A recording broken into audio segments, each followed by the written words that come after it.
I think just following on Mr. Brock's comments, like the problem is that you seem to have a different definition of lying than everybody else does. And I'm not trying to be a jerk about this, right?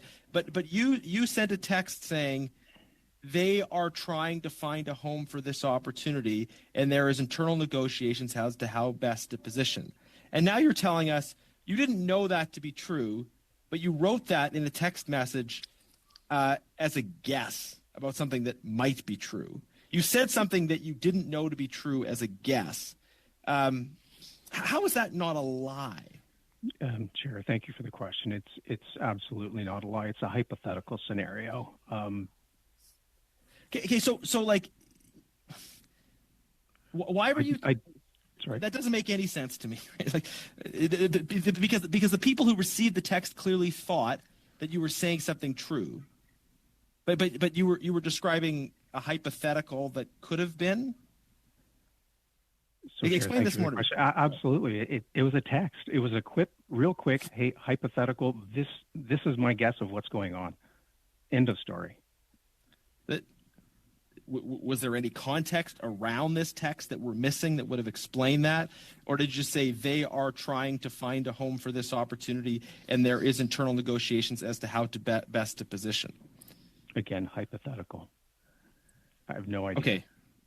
Okay. So you had absolutely no idea what was happening inside the Deputy Prime Minister's office, allegedly. Absolutely. Chair, thanks for the question. Absolutely no idea. Okay.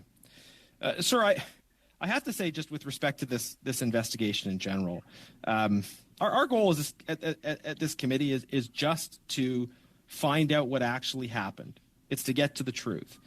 And people with nothing to hide should be able to give us frank and clear answers.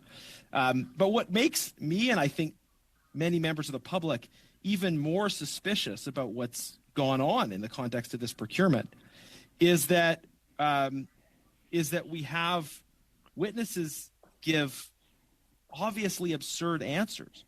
Like to Mr. Brock's question, you couldn't distinguish. You had said you fibbed about something, and then you said it wasn't a lie. And then here you're telling me that you did send a text.